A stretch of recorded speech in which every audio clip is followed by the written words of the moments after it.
Hello അസ്സലാമു അലൈക്കും. എന്തൊക്കെയുണ്ട് വിശേഷം? എല്ലാവർക്കും സുഖമാണോ?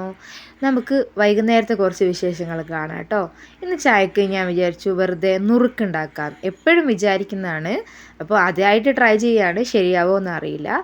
അപ്പം പച്ചരി മാവും കുറച്ച് ഉഴുന്ന് വറുത്തെടുത്തതും ജീരകം, എള്ളുണ്ടായിരുന്നില്ല, അപ്പോൾ അത് ചേർത്തിട്ടില്ല. അതൊക്കെ കൂടെ പച്ചവെള്ളത്തിൽ നന്നായിട്ട് കുഴച്ചെടുത്തിട്ട് ഞാൻ എണ്ണ നല്ല ചൂടാക്കി അതിലേക്ക് നൂൽപുട്ടിൻ്റെ അച്ചില്ല, അതിൽ സ്റ്റാർ കാണിച്ചു തന്നില്ലേ, അതിൽ വെച്ചിട്ട് ഇങ്ങനെ ചുറ്റിച്ചെടുത്തു. ഞാൻ ശരിക്കും ഉദ്ദേശിച്ചത് റൗണ്ട് ഷേപ്പിലുള്ള നുറുക്കുണ്ടാക്കാനാണ്, പക്ഷേ റൗണ്ട് ഷേപ്പായില്ല, കുറച്ച് ലൂസായിപ്പോയി.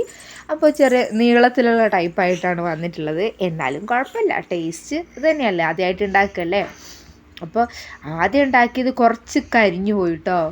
അപ്പോൾ ആദ്യമായിട്ടുള്ള പരീക്ഷണമല്ലേ. തിന്ന് നോക്കിയപ്പോൾ നല്ല ക്രിസ്പി ആയിട്ടുണ്ട്, നല്ല ടേസ്റ്റും ഉണ്ട്. അപ്പോൾ കുറച്ച് അരി എടുത്തിട്ടുള്ളൂ, 1 ഗ്ലാസ് അരി എടുത്താൽ. അപ്പോൾ എല്ലാം ഉണ്ടാക്കി എടുത്തിട്ടുണ്ട്, നല്ല ടേസ്റ്റ് ഉണ്ട്. അപ്പോൾ ഇത് റെഡിയാവുകയാണെങ്കിൽ ഒന്നുകൂടെ റെഡിക്ക് ഉണ്ടാക്കണം എന്ന് വിചാരിച്ചിട്ടാണ്. ഇത് കണ്ടോ കരിഞ്ഞു പോയി, ബാക്കിയൊക്കെ എല്ലാം എടുത്തു. അങ്ങനെ ഞങ്ങൾ ചായ കുടിച്ചു.